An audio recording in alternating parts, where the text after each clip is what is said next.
Hello, everyone. Welcome to Unboxed God, where we detox from religion and discover the God who refuses to fit inside the boxes we were given. I'm Tolu Sarah Johnson, and here we explore who God really is, beyond fear, beyond formulas, and beyond everything we were taught to perform. If you're hungry for a real relationship with Him, you are in the right place. Let's dive in. So this is still continuing on my book, The Outcry of the Father's Outcry. So this is going to be chapter 4, The Loneliness of Being Needed, Not Known. Imagine the wound Papa has experienced over the years, over the centuries, because of being abandoned, because of being used. For us, the wound might be something we never thought of. It might sound subtle, but to God, it is very painful and very devastating to be used but not understood. And we don't even know that we are using Him. I remember what Papa said to me. He said, Tolu, I am surrounded by many, yet deeply known by few. When we first of all started our conversation with Papa 2 years ago, maybe 6 months into the conversation, I asked God a question about friendship. That does He have enough friends in heaven? And He said, Tolu, you'll be surprised. People that I really, really call friends, that are really close to me, they are no more than 100 people. And will you also be surprised to know Billy Graham is not among those people? I was like, wow. Papa, what do you mean? You only have 100 friends from all the human beings that you've created over centuries. You only have just 100 friends. Say yes, Tolu. Only 100 that I could rely on.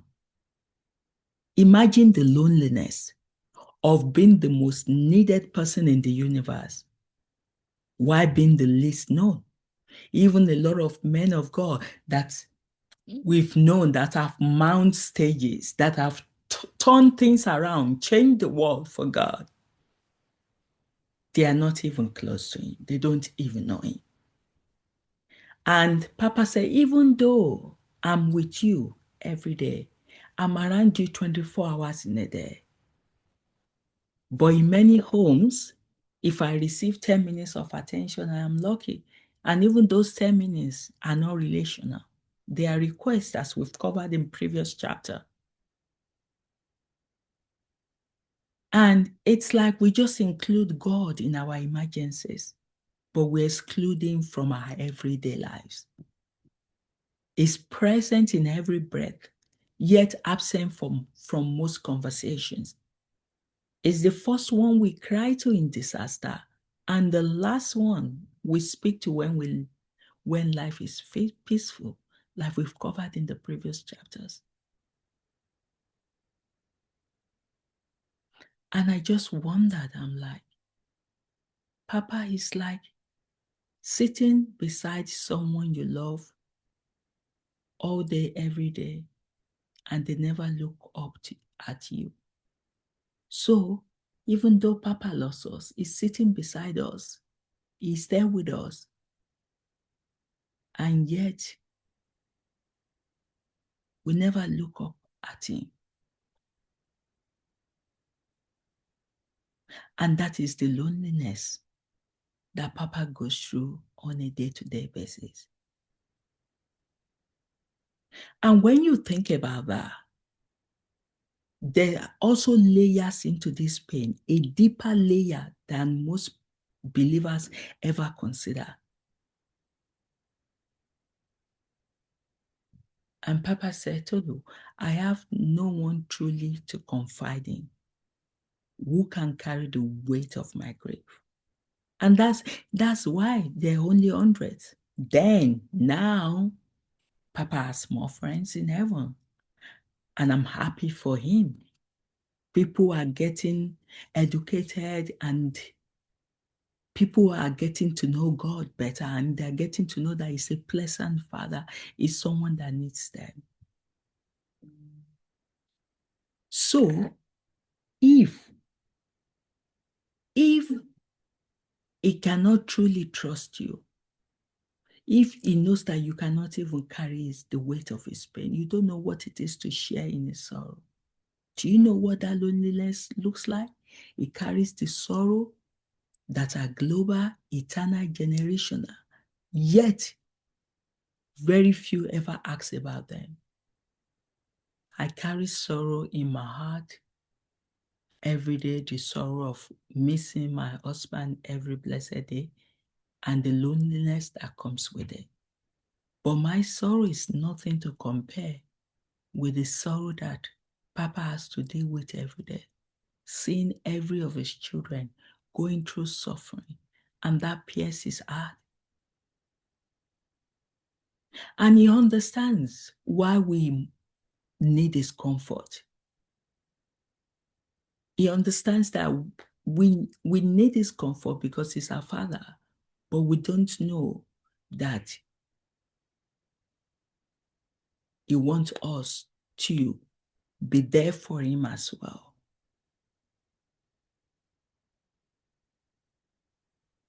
So, of course, we've been engineered in a way that we only go to God for miracles, but not for his emotions. We want his provision, but not his perspective. And in the past, he said, when I try to open up and share my heart, my children shut me down. They avoid my sorrow. Even Jesus has said it in the past. I told you, even though I meet a lot of people in heaven every week, they don't want to talk about what concerns me, what gives me sorrow. They only want me to talk about them. It's always about them because they are not comfortable when I speak about my sadness, about my anger, about my grief, about my disappointment, about my loneliness, about my pain. So God is not just asking for children that just suck him or leash on him. He's asking for children that are his friends, who can listen to his tears, who sit with him when he's burdened, who cares about how he feels. Because imagine what that loneliness will be for Papa. Because it's not just being ignored, but it's being emotionally abandoned as well. And it's so sad that the ones we call our pastors, our prophets today, they don't know the heart of God. They don't even know that he's hurting. He revealed to me, he said, it's ordinary for someone to be surrounded by many and still be lonely. Yes, it is. That's why I tell people, I said, my loneliness is specifically from my husband. So even if I'm among a bunch of people, I still feel that loneliness because I yearn for him, I miss him. And that's how God feels, that even though he has lot of children, lot of children that lift their voice and praise him every Sunday, that goes to house fellowship, that goes to all of these activities, and is surrounded by a lot of children in heaven, where angels adore him, where saints admire him from afar. But because it's not known, because very few know him, he's still lonely. And he said, Tolu, I shouldn't be lonely, but even I have known the pangs of loneliness, even though I've got so many children. Why? Because of the weight he carries. It is every broken home. every abuse child, every war, every abandonment, every injustice, every tear, every fear. And it sees the past, present, and future of every soul. And that weight isolates him like a king with no equal, like a billionaire with no peer, like a leader with no confidant. It said, Tolu, no one can fully bear the weight of my grief. And so I carry it alone. But he will appreciate if more of his children can share with him in that concern. When you start going to him and you're asking him, Papa, how are you doing today? How are you feeling? What can I do to be of help? And Papa can just say, I just want you to sit down and just listen to me. This just start changes the dimension of our relationship. And Papa stops seeing himself as someone that we use. And this is one of God's deepest pain, loneliness. Loneliness of unshared sorrow. He told me something one day. He said so many things. And they just flow back to me when I'm doing these conversations. It is rare to hear a prayer like a true friend will pray, who asks how I'm doing, who asks what I feel, who asks what I carry. Most Christians speak to me as if I was their divine switchboard operator. They dial when the house is burning, dial when someone is dying, dial when money runs out, dial when life collapses. They hang up without asking, Papa, are you okay? Papa, what hurts you today? Papa, what's on your heart? Papa, what made you smile? And through these past 2 years' conversations, I've seen God being openly vulnerable. He weeps with me. Yeah, he cries with me. And he wants not to be treated as essential, but never personal. He wants to be treated personally.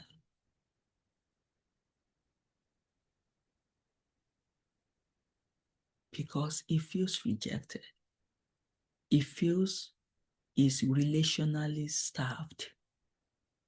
And it hurts him deeply.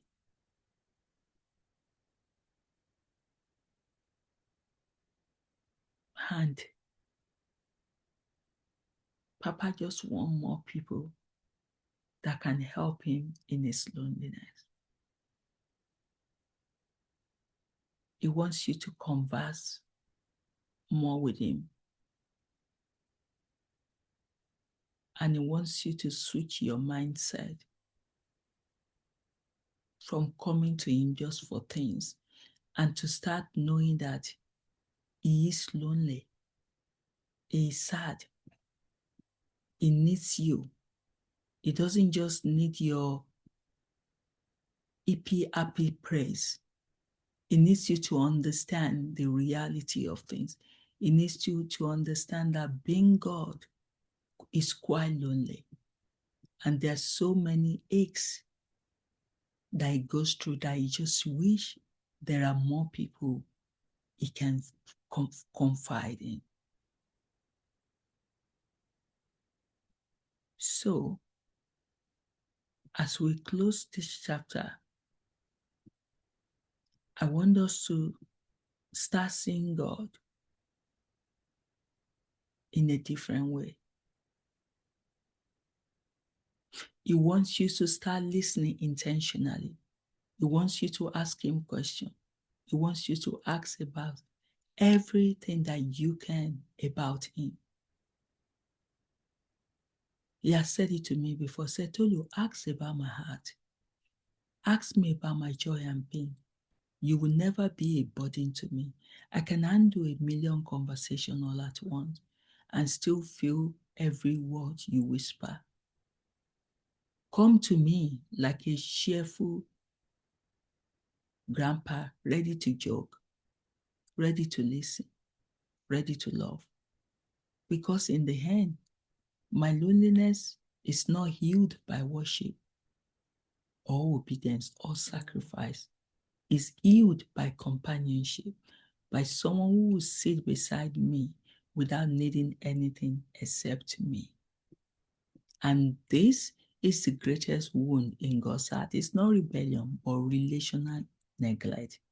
He's tired of being the worst rescuer, provider, healer, protector, who never gets asked how his own heart is doing. He wants to be known as deeply as he knows us. And the whisper beneath all his loneliness is an invitation wrapped in tenderness. Come, be my friend, not my client. So I hope you've been blessed by this chapter. God bless.